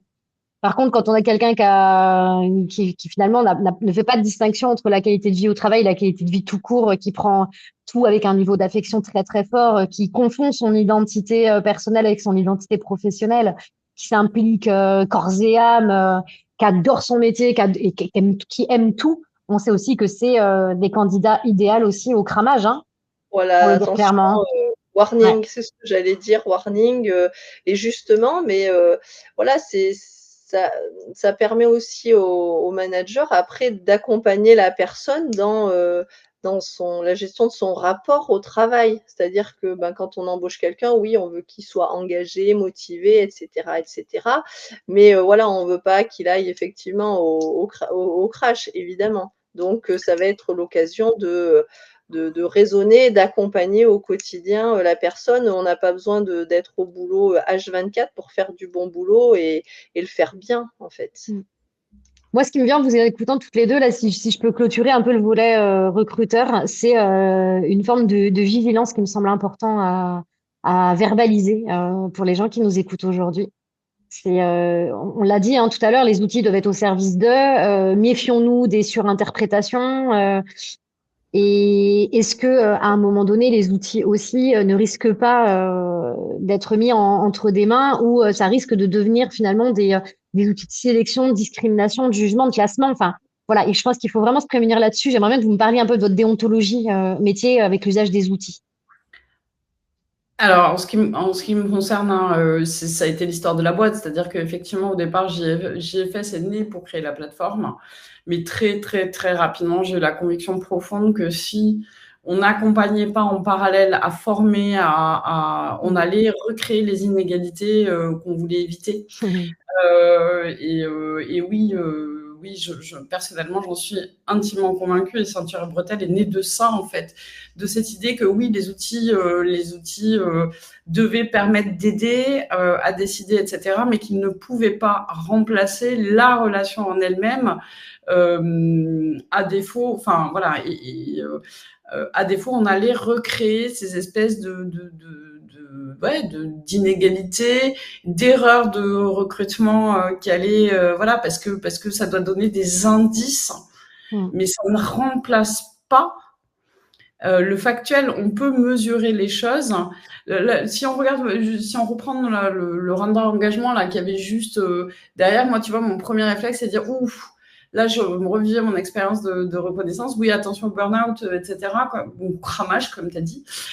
Mais moi, mon premier réflexe en tant que manager, ce serait d'aller regarder son besoin, ses attentes en matière de reconnaissance.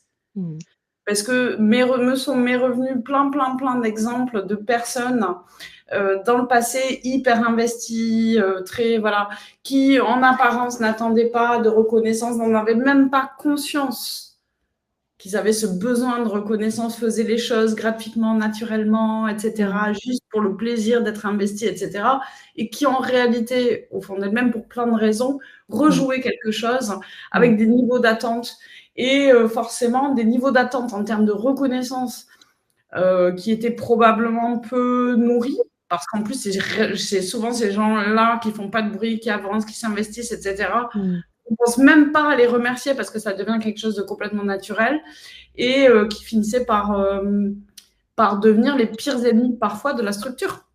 Après des années de voilà parce que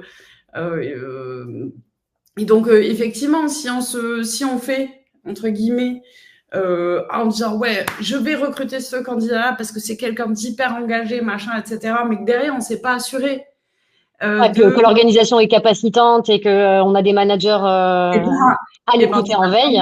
On va se planter. Il y a un moment ou un autre où ça finira mal. En termes de santé, mais en termes de performance pure pour l'entreprise. C'est ça. Donc oui, les outils, c'est des aides à la décision, mais ça peut donner des alertes, ça peut donner des indices, ça peut permettre à des gens, encore une fois, de se rencontrer. Je trouve que MaQVT en collectif, c'est un excellent moyen aussi de rendre un peu de justice dans le monde du travail, et ça fait peut-être partie des aspirations modernes, à savoir, on demande souvent au candidat de prouver qui il est, mais l'entreprise, finalement, elle fait que du déclaratif, donc je trouve que c'est un excellent moyen de remettre un petit peu de justice. Alors, pas justice uniquement sur l'aspect, j'allais dire, humaniste, hein, même si c'est très bien, mais de justice aussi dans la façon et de justesse aussi dans la façon dont on mesure, parce que c'est bien d'aller mesurer l'égalité des candidats, mais si on se base que sur des déclaratifs pour l'entreprise, le match qui va se créer, il est probablement réalisé sur quelque chose qui est faussé au départ, donc source d'erreurs potentielles. Donc c'est ça aussi que je trouve vachement chouette dans l'utilisation de MaQVT en collectif dans toute cette phase de préparation et c'est que ça donne des indices sur une base qui est réelle et qui n'est pas uniquement de l'imagination du recruteur, du chef d'entreprise, etc. Et on l'a très bien dit. Et du coup, je trouve que ça affine cette capacité de match sur la base de quelque chose. Voilà. Alors, par contre, pour les gens qui veulent que du volume, qui vont l'utiliser correctement, parce que le volume rassure, effectivement, ça peut paraître dans un premier temps un peu... parce que ça va éloigner des profils qui, potentiellement, à qui ce qu'on va dire, nous raconte, ne parle pas. Mais en vrai, le volume, ça apporte quoi? Sauf si on a des gros besoins de recrutement. Et ce côté quali, justement, Virginie, toi, c'est ça qui t'intéresse avec l'utilisation de MaQVT, c'est d'avoir ce support de dialogue, en fait. Ok, à Oui, partir oui. du moment où on sait à peu près comment lire les résultats, mais c'est surtout de discuter autour de ça. C'est justement de pas juger, pas mettre dans des cases ou quoi que ce soit, mais c'est de créer le dialogue. Créer le dialogue, créer un rapport de proximité, c'est-à-dire, Mm. c'est vraiment tendre une main vers, bah, dis-moi qui tu es, dis-moi de quoi tu as besoin au travail. Moi, ce que je préconise, c'est plutôt d'utiliser ma QVT dans la shortlist, dans les derniers candidats, on va dire, où là, bah, vraiment on va affiner, les besoins, le matching justement entre le candidat et le recruteur. Ma QVT n'est pas un outil de sélection, hein, non, non, pas du tout, de discrimination. On ne juge pas, on n'a pas besoin de mettre les gens dans des cases en fait, hein. C'est juste de découvrir l'humain de façon naturelle, j'ai envie de dire. Et voilà, et puis ce qui est important de souligner, c'est que voilà, enfin moi je suis formée à ma QVT, donc c'est-à-dire que j'ai appris à lire les dialogues, à faire passer les autodiagnostics en individuel, en collectif, hem donc voilà, on est formé aussi pour, lire, les radars, faire des liens justement entre les aspirations, entre les motivations, les différents radars, ce que vit la personne. Donc voilà, on s'improvise pas non plus, hein, voilà, et Mm. on a, bah, nous aussi en tant que consultants, MaQVT, bah, des savoir-être justement. On a des qualités, relationnelles justement pour faire passer ces autodiagnostics. Et voilà, et tout ça, ça vient s'ajouter, aux qualités d'un recruteur, lambda, évidemment. J'aimerais bien justement, Virginie, que tu enchaînes sur du côté du candidat. Comment côté candidat, être embauché dans la bonne boîte, dans la bonne équipe, comment je peux être au clair finalement sur quel est l'emploi, quelle est l'équipe, quel est l'employeur qui sera le plus en adéquation avec moi. Et t'aimes beaucoup, je sais dans ta pratique, avant de commencer à projeter, de réaliser des matchs, etc., proposer à la personne d'avoir un vrai temps de elle à elle pour qu'elle se connecte à elle-même, qu'elle se reconnecte aussi à son histoire, qu'elle porte un regard peut-être différent, peut-être plus positif ou plus objectif, j'en sais rien. Est-ce que tu peux nous parler de cette première partie côté candidat qui est pour toi est absolument le socle avant d'aller chercher son match gagnant côté entreprise? Oui, c'est vrai que quand, on fait découvrir, parce que en général, c'est une vraie découverte quand on fait passer, ma QVT à un candidat, bah, c'est quelque chose de très innovant, donc les gens ne sont pas habitués à ce qu'on leur pose ce genre de questions. Heu, Souvent, ben, alors je dis pas tout le temps, mais il y a quand même souvent, une certaine émotion qui monte parce que justement les gens, ils sont habitués, enfin les candidats sont habitués à foncer, et à ce qu'on les challenge, on va dire, sur tel ou tel point, et ils ont pas du tout l'habitude qu'on leur pose des questions de cet ordre-là. Alors, il y a rien d'intime, hein, c'est juste, notre rapport au travail on va prendre une loupe en fait pour aller, chercher, ben, ce qui nourrit, tel ou tel besoin de voilà, comment est-ce qu'on va quel contexte on va créer justement pour que le candidat, il se projette? Et ça, pour moi, c'est il n'y a pas de place à la langue de bois quand on est sur ce terrain-là. C'est-à-dire Mm. que si vous êtes recruteur, que vous cherchez des candidats, ben, en fait, je pense que c'est une formidable opportunité qu'on donne aux candidats, et c'est une forme de sincérité aussi, d'utiliser ma QVT, de dire, bah, voilà, je vous donne, l'opportunité de regarder, ce dont vous avez besoin, de vous poser des questions où vous n'êtes pas familier, vous posez, Mm. ce genre de questions. Quand on préparait le webinaire, tu me racontais des exemples tu guides l'autodiagnostic avec le travailleur et donc lui, il perçoit voilà ses attentes sur lesquelles il n'avait pas forcément mis des mots et donc du coup, ça l'aide derrière à avoir une candidature plus affirmée, à aller chercher l'environnement qui va correspondre à ses besoins. Tu avais pris quelques exemples sur l'usage des compétences ou sur le sens ou Oui, c'est-à-dire que, si on a quelqu'un qui a, un besoin de reconnaissance, alors effectivement, c'est souvent le cas, hein, quand même, un besoin de reconnaissance qui est fort, ça veut dire que la leçon, du manager, ça va être de faire, des feedbacks réguliers, de savoir Mmh. de quoi la personne elle a besoin. Est-ce que, si justement, si on a un poste, alors je pense à l'autonomie, à l'item, autonomie, si la personne, elle aime bien être autonome dans son quotidien pro et que là, on a un poste, qu'on propose et qui est plutôt cadré, plutôt normé, comment est-ce qu'en fait, on va venir nourrir ce besoin-là? C'est de se dire: «Bah oui, OK, on a plein de process dans l'entreprise, c'est important de les respecter pour que le travail Mmh. se fasse Mmh. bien, qu'il se passe Mmh. correctement». Pour autant, la personne, quand elle sera formée et qu'elle maîtrisera les process, elle sera libre d'organiser, par exemple, sa journée, comme elle l'entend. Ouais. Voilà, donc c'est vraiment des points, d'ajustement Mmh. qui peuvent paraître, basiques, mais j'ai envie de dire, qu'on voilà, ne pas le dire, c'est bien, c'est important justement de le souligner. Et alors, côté Magali, du côté de JFS, côté candidat, comment ça se passe? Comment tu professionnalises l'acte de candidater, finalement? Alors justement, en proposant en amont, tu sais, tout à l'heure on a parlé de la rapidité de ce qu'on avait fait croire aux deux parties, Mmh. et quand on a évoqué très rapidement la question candidat, aujourd'hui on laisse croire aux gens que ce qui est top, c'est de faire un super CV, voilà. Et typiquement, par exemple, il y a je veux pas, voilà, il y a des outils qui te disent, grâce à l'IA, tu vas générer des candidatures, machin. Alors l'IA, moi personnellement, l'IA générative, je trouve ça absolument génial quand c'est bien utilisé, Mmh. mais pas forcément de la manière dont c'est vendu actuellement. Je Mmh. m'explique. Typiquement, aujourd'hui, on fait croire aux candidats qu'ils ne vont pas pouvoir passer par la case introspection.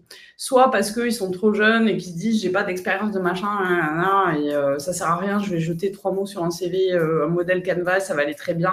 Et puis après, je vais préparer toutes les questions type des recruteurs, et puis l'IA, elle va m'aider à apparaître le meilleur candidat de la Terre. » Et puis, tu as ceux qui sont un peu plus anciens qui disent « oh non, mais c'est bon, moi, je sais exactement ce que je sais faire, etc. » En vrai, quand tu parles aux candidats, quand tu leur demandes de mettre des mots sur des choses très simples, et quel que soit l'âge et l'expérience, grosso modo, les besoins, on ne nous a jamais appris à parler de ça. Sauf que c'est fondamental dans la Mmh. manière dont tu vas aller chercher, vendre ta candidature, t'épanouir, et même une chose que l'IA ne remplacera jamais, c'est-à-dire comment est-ce que tu vas être en énergie quand tu vas te vendre? Tu peux apprendre des questions et des réponses par cœur qui ont été générées par quelqu'un d'autre et faire semblant à la limite que ça te ressemble un peu. Tu peux être bon acteur et être candidat, mais tu seras jamais aussi bon que quand l'énergie que tu vas dégager, elle est sincère et motivée. Mmh. Enfin, c'est juste du bon sens. Et du coup, un outil comme MaQBT en amont de cette démarche, pour moi, c'est un véritable gain de temps.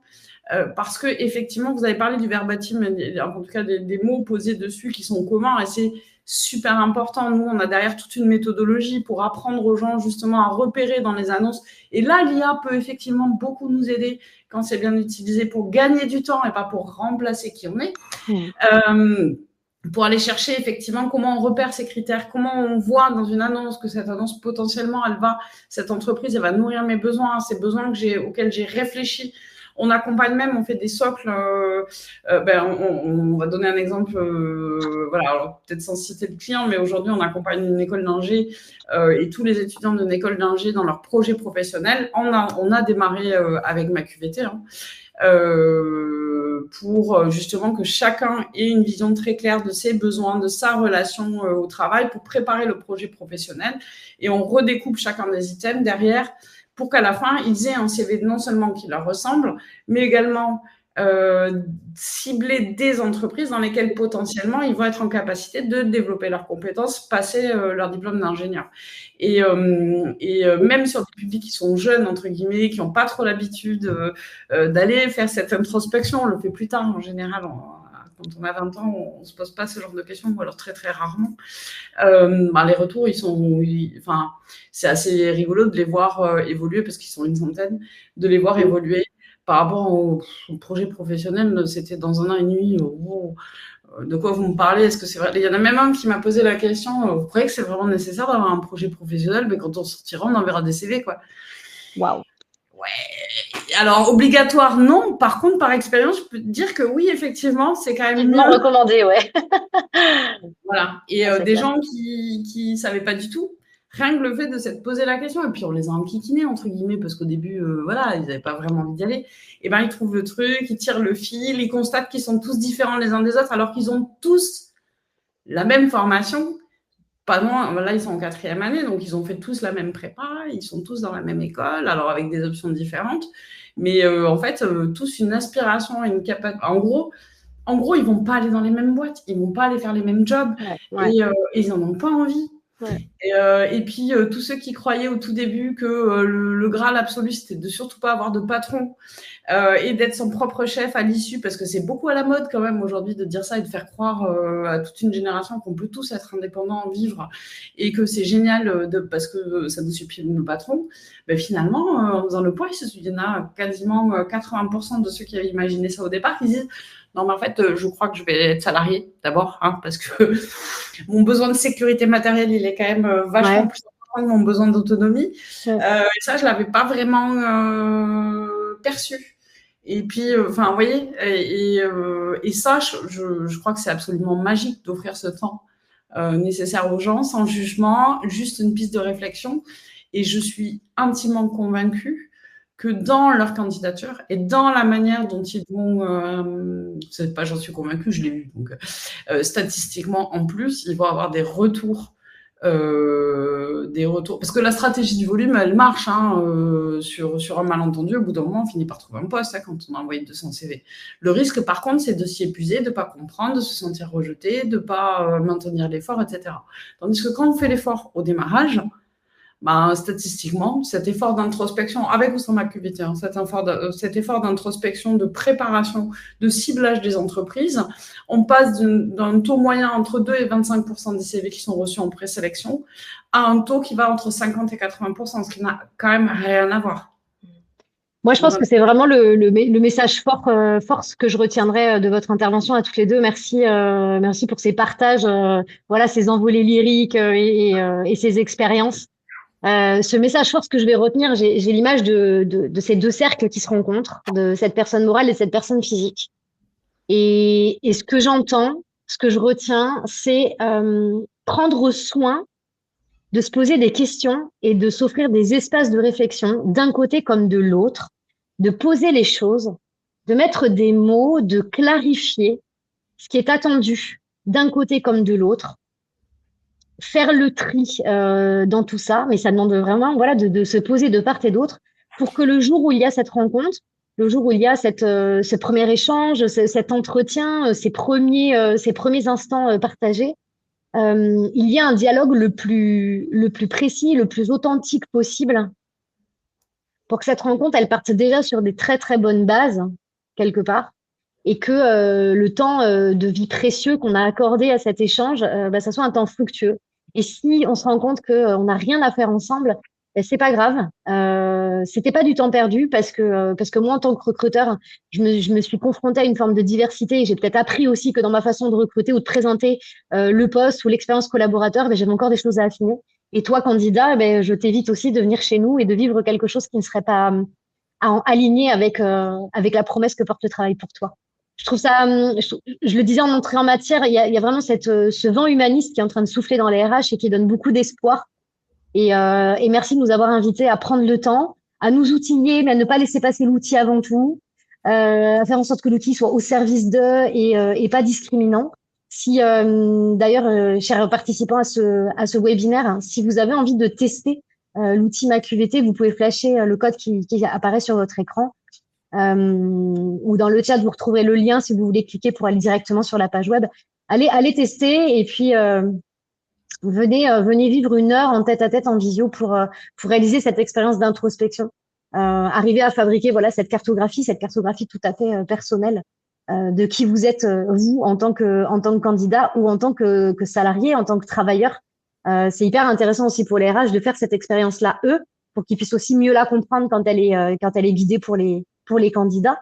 Et si en tant que recruteur, vous voulez avoir la photo dont parlait Virginie, ce baromètre, hein, ce scanner, cet audit, cet état des lieux qui permet de dire voilà ce qui se passe, ça se réalise à l'occasion d'une fresque de la QVT. Je vous en parlais en introduction, fresquedelaqvt.com, vous aurez toutes les infos. Notre webinaire touche à sa fin. Voilà, on s'est accordé un vrai temps. Merci pour la richesse de vos partages à toutes les deux. On a la 2e édition du webinaire des pratiques RH innovantes qui a lieu bientôt, hein, le 9 juillet, donc c'est dans un petit mois, qui portera, lui, sur une 2e pratique en matière de RH, qui est la capacité à connecter les gens et à nourrir la qualité des liens sociaux. Et on verra comment chez Connecteam, qui est de la même manière une start-up, hein, comme JFS, ils ont créé une application qui est vraiment extrêmement chouette pour fabriquer un esprit communautaire et créer des liens très différents au sein des organisations. Et Florian donnera le change à Marion Paulet, qui est consultante au sein du cabinet de Wunjo aussi, et qui utilise ma QVT et qui expliquera comment elle utilise ma QVT, elle, pour être vraiment un vecteur de cohésion sociale. Voilà, les inscriptions seront bientôt ouvertes sur Webikeo. Sachez que si vous voulez vivre une fresque de la QVT en format public, en inter, j'ai envie de dire, et en visio, c'est possible le 20 juin prochain, à l'occasion de la semaine de la QVT. C'est une fresque que j'aurai le plaisir d'animer à titre personnel. Et on fera un petit focus d'ailleurs sur les questions d'insertion. On va thématiser la fresque de la QVT sur la notion d'insertion par l'activité économique. Voilà, merci vraiment à toutes les deux. Si vous aviez un mot pour clôturer ce qu'on vient de vivre ensemble, ça serait quoi, Virginie? Richesse. Et toi, Magali? Conviction. Conviction, un mot que tu as beaucoup utilisé aussi. Merci à toutes les deux. Les mots que vous utilisez à la fin sont parfaitement en écho avec votre présentation de départ, la richesse et de la diversité pour Virginie et le fait que les convictions peuvent devenir des actes pour Magali. Merci à toutes les deux. Merci à celles et ceux qui étaient avec nous pendant ces 90 minutes. Au plaisir de vous retrouver bientôt.